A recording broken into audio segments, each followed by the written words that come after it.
TG law set ద్వారా ఎవరైతే 3 year LLB కావచ్చు, 5 ఇయర్ ఎల్ఎల్బి కావచ్చు అండ్ 2 ఇయర్ ఎల్ఎల్ఎం ఎవరైతే చేద్దాం అనుకుంటున్నారో మనకు ఆల్రెడీ ర్యాంక్స్ కూడా వచ్చేసాయి. సో నెక్స్ట్ ప్రాసెస్ వచ్చేసి మనకు వెబ్ కౌన్సిలింగ్ ఉంటుందండి.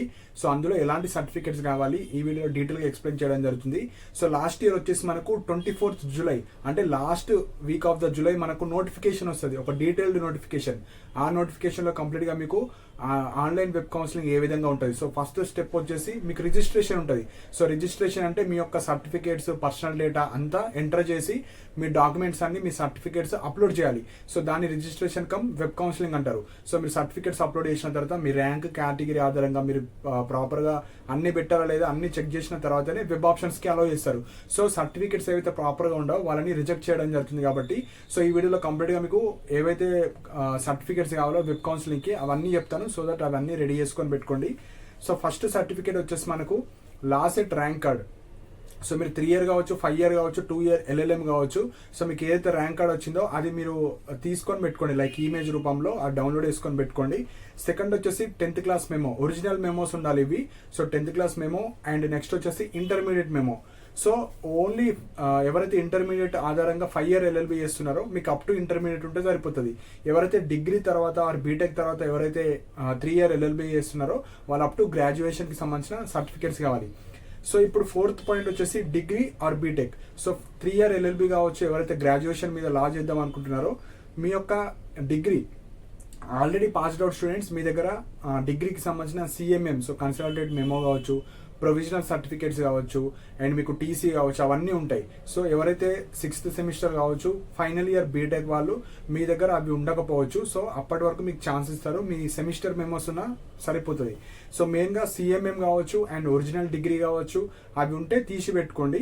లేకపోతే మీకు సిఎంఎం కావచ్చు, లాస్ట్ ఏదైతే 8th సెమిస్టర్ మెమో బీటెక్ వాళ్ళకు, 6th సెమిస్టర్ మెమో డిగ్రీ వాళ్ళకు అది ఉన్నా సరిపోతుంది. So PC. సో ఇది మనకు డిగ్రీ అండ్ బీటెక్కి సంబంధించింది. నెక్స్ట్ వచ్చేసి బోనాఫైడ్స్. సో లాస్ట్ ఇయర్ అయితే 5th class to up to graduation. So ఎవరైతే 3 ఇయర్ ఎల్ఎల్బి చేసేవాళ్ళు, అదే ఇంటర్మీడియట్ వరకు తర్వాత 5 ఇయర్ ఎల్ఎల్బి చేసేవాళ్ళు అప్ టు ఇంటర్మీడియట్ ఉన్న సరిపోతుంది మీకు. సో ఇది బోనాఫైడ్స్. నెక్స్ట్ వచ్చేసి రెసిడెన్సీ సర్టిఫికేట్. సో ఈ రెసిడెన్సీ సర్టిఫికేట్ ఎవరికంటే ఓపెన్ ఇంటర్ తర్వాత 5 ఇయర్ ఎల్ఎల్బి చేసే వాళ్ళకు అండ్ ఓపెన్ డిగ్రీ తర్వాత ఎవరైతే 3 ఇయర్ ఎల్ఎల్బి సో లా కోర్సెస్ చేసే వాళ్ళకు మాత్రమే రెసిడెన్సీ సర్టిఫికేట్. సో ఎందుకంటే మీకు అక్కడ బోనాఫైడ్స్ కావచ్చు అట్లాంటివి ఏమి ఇవ్వరు మీ కాలేజ్లో. సో దాని ప్లేస్లో మీరు తెలంగాణలో చదివినట్టు ప్రూఫ్గా మీరు రెసిడెన్సీ సర్టిఫికేట్ అనేది అప్లోడ్ చేయాలి. సో రెసిడెన్సీ సర్టిఫికేట్ మీ సేవలో ఇవ్వడం జరుగుతుందండి. సో తొందరగా మీరు వెళ్ళి అప్లై చేసుకోండి. సో రెసిడెన్సీ అంటే మీరు ఇక్కడనే తెలంగాణలో ఉన్నట్టు ఆర్ మీ జిల్లాలో ఉన్నట్టు ప్రూఫ్ అది ఉంటే సరిపోతుంది. So residency only open inter, open degree చేసిన వాళ్ళు మాత్రమే తీసుకోవాలి, మిగతా వాళ్ళు అవసరం లేదు. నెక్స్ట్ వచ్చేసి టీసీ. సో టీసీ కూడా కావాలండి. సో ఎవరైతే ఇంటర్మీడియట్ అయిన వాళ్ళు ఇంటర్మీడియట్ టీసీ కావచ్చు అండ్ లాస్ట్ స్టడీ. సో కొంతమంది పీజీ తర్వాత లా చేద్దాం అనుకుంటారు, కొంతమంది బీటెక్ కావచ్చు, ఎంటెక్ కావచ్చు, వేరే ఇతర కోర్సెస్ తర్వాత బీఎడ్ తర్వాత అలా చేసే వాళ్ళు మీరు లాస్ట్ స్టడీ ఏదైతే చేస్తారో ఆ టీసీ అన్న పెట్టవచ్చు. సో అదే పెడతారు మోస్ట్లీ మీకు, ఎందుకంటే డిగ్రీ తర్వాత పీజీ చేస్తే ఆ డిగ్రీ టీసీ పీజీలో ఇచ్చేస్తారు కాబట్టి మళ్ళీ వాళ్ళు పీజీ టీసీ ఇస్తారు. సో మీరు లాస్ట్ స్టడీ ఏదైతే ఉందో ఆ టీసీ అయితే ఇవ్వాలి. ఓన్లీ ఇంటర్ తర్వాత వేసేవాళ్ళు ఇంటర్ టీసీ, డిగ్రీ తర్వాత వేసేవాళ్ళు డిగ్రీ టీసీ, బీటెక్ తర్వాత వేసేవాళ్ళు బీటెక్ టీసీ. సో ఇవి. అండ్ ఎవరైతే ఇతర వేరే కోర్సెస్ చేసి ఇప్పుడు లా కోర్సెస్ చేద్దామో అనుకున్న వాళ్ళు మీరు లాస్ట్ టీసీ ఏదైతే ఉందో అది మాత్రమే మీరు ప్రొడ్యూస్ చేయాలి. సో నెక్స్ట్ వచ్చేసి ఈక్వివాలెన్స్ సర్టిఫికేట్. సో ఈ ఈక్వివాలెన్స్ సర్టిఫికేట్ కూడా అందరికి కాదు, ఎవరైతే అదర్ దాన్ తెలంగాణ, సో తెలంగాణలో చదవకుండా వేరే స్టేట్లో ఎక్కడైనా గ్రాడ్యుయేషన్ చేసి లైక్ డిగ్రీ కావచ్చు, బీటెక్ కావచ్చు, ఇంటర్మీడియట్ కావచ్చు, వేరే స్టేట్లో చేసి ఇప్పుడు తెలంగాణ లా సెట్ రాసి తెలంగాణలో ఉన్న లా కాలేజెస్లో మీరు లా చేద్దాం అనుకుంటే ఈక్వివాలెన్స్ సర్టిఫికేట్ తీసుకురావాలి. So equivalence certificate proof. So మీరు మెయిన్గా మన తెలంగాణలో ఏవైతే యూనివర్సిటీస్ ఉంటాయో ఆ యూనివర్సిటీకి వెళ్ళి సో నేను లా సెట్ అప్లై చేశాను, సో నాకు ఈక్వివాలెన్స్ సర్టిఫికేట్ కావాలంటే వాళ్ళు ఇవ్వడం జరుగుతుంది. సో ఇది మ్యాండేటరీ, ఎవరు other than Telangana. So Telangana కాకుండా వేరే స్టేట్లో ఇంటర్మీడియట్ కావచ్చు, డిగ్రీ కావచ్చు, బీటెక్ కావచ్చు చదివి ఇప్పుడు లా సెట్ ద్వారా ఇక్కడ లా చేద్దాం అనుకున్న వాళ్ళు మాత్రమే మీరు ఈక్వివాలెన్స్ సర్టిఫికేట్ తెచ్చుకోవాలి. సో మెయిన్గా మనకు ఉస్మానియా యూనివర్సిటీ కావచ్చు, తెలంగాణ యూనివర్సిటీ కావచ్చు, ఏదో ఒక యూనివర్సిటీ, మహాత్మా గాంధీ యూనివర్సిటీ కావచ్చు, ఏదో ఒక యూనివర్సిటీకి వెళ్ళి నాకు ఈక్వివాలెన్స్ సర్టిఫికేట్ కావాలంటే వాళ్ళు ఇవ్వడం జరుగుతుంది. సో తీసి పెట్టుకోండి. సో నెక్స్ట్ వచ్చేసి 9th క్యాస్ట్ సర్టిఫికేట్. సో మీరు ఎస్సీ, ఎస్టీ, బీసీ, ఈడబ్ల్యూఎస్ ఆ క్యాండిడేట్స్ అందరూ మీరు క్యాస్ట్ సర్టిఫికేట్ కూడా తెచ్చుకోవాలి. మీకు రిజర్వేషన్ ఇవ్వడం జరుగుతుంది. అండ్ మనకు 2014 బిఫోర్ తెలంగాణ ఏవైతే సర్టిఫికేట్స్ ఉంటాయో అవి వ్యాలిడ్ అవ్వవు. సో ఎవరైతే ఇంకా మీరు ఆ సర్టిఫికేట్ని అప్డేట్ చేయకపోతే మీరు తొందరగా మీ సేవకి వెళ్ళి అప్డేట్ చేసుకోండి. సో 2014 తర్వాత ఏదైతే ఉందో అవన్నీ వ్యాలిడ్ అవుతాయి. అండ్ ఈడబ్ల్యూఎస్ వాళ్ళు కనీసం మీరు 2025కి సంబంధించిన ఈడబ్ల్యూఎస్ సర్టిఫికేట్ అయితే తెచ్చుకొని పెట్టుకోండి. సో నెక్స్ట్ వచ్చేసి income certificate. So income certificate కూడా ఇంపార్టెంట్ అండి. సో మీకు ఫీజు రియంబర్స్మెంట్ రావాలంటే ఇన్కమ్ సర్టిఫికేట్ ఉండాలి. ఇన్కమ్ సర్టిఫికేట్ లేని వాళ్ళకి అవసరం లేదు. సో ఇది ఇన్కమ్ సర్టిఫికేటే. సో మెయిన్గా మనకు నోటిఫికేషన్ అయితే 1st January 2025 ఉంటుంది. సో ఎప్పటిదున్నా వ్యాలిడే 2025. మరి 2024, 2023 అయితే వ్యాలిడ్ అవ్వవు. సో ఫీజు రియంబర్స్మెంట్ రాదు. ఎందుకంటే మీకు సీట్ అలాట్మెంట్ అవ్వగానే ఫీ పేమెంట్ ఉంటుంది ఆన్లైన్లోనే. సో ఇన్కమ్ పెట్టిన వాళ్ళకు ఒక విధంగా ఉంటుంది, ఇన్కమ్ పెట్టని వాళ్ళకు ఒక విధంగా ఉంటుంది. కాబట్టి ఇన్కమ్ మస్ట్, కాకపోతే 2025 ఉండాలి.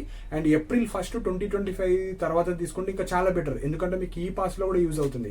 సో ఒక్కసారి అప్డేట్ చేసుకుంటే మీకు కౌన్సిలింగ్లో యూజ్ అవుతుంది, ఈ పాస్ అప్పుడు కూడా యూజ్ అవుతుంది. సో April 1st తర్వాత తీసుకోవడానికి ట్రై అండి. ఎందుకంటే చాలా టైం ఉంది కాబట్టి.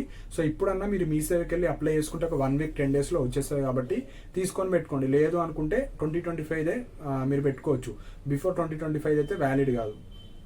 సో నెక్స్ట్ వచ్చేసి మైనారిటీ రిజర్వేషన్. సో ఎవరైతే క్రిస్టియన్స్ కావచ్చు, ముస్లిం మైనారిటీస్ కావచ్చు, క్రిస్టియన్స్ ఇలాంటి వాళ్ళు ఎవరైతే మైనారిటీ కింద వస్తారో అలాంటి వాళ్ళు మీకు రిజర్వేషన్ రావాలంటే మీరు మైనారిటీకి సంబంధించిన ప్రూఫ్ ఇవ్వాలి. సో మెయిన్గా వాళ్ళు ఇక్కడ 10th class TC. So 10th class TC మీద మీకు మీ యొక్క మైనారిటీయా నాన్ మైనారిటీ అని ఉంటుంది. అదన్నా మీరు అప్లోడ్ చేసుకోవచ్చు. లేదంటే మీకు మైనారిటీకి సంబంధించిన సర్టిఫికేట్ ప్రూఫ్ ఉంటే అది కూడా అప్లోడ్ చేయొచ్చు. సో దట్ మీకు రిజర్వేషన్ అనేది ఇవ్వడం జరుగుతుంది.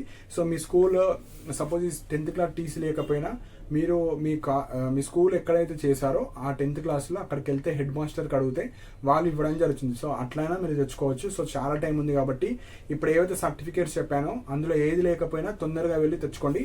అండ్ ఎవరైతే ఫైనల్ సెమిస్టర్ స్టూడెంట్స్ ఉంటారో మీకు ఇంకా కొంతమందికి 6th semester ఎగ్జామ్స్ కావచ్చు కాలేవు, కొంతమందికి రిజల్ట్స్ రాలేవు, కొంతమందికి ఇంకా రాస్తున్నారు.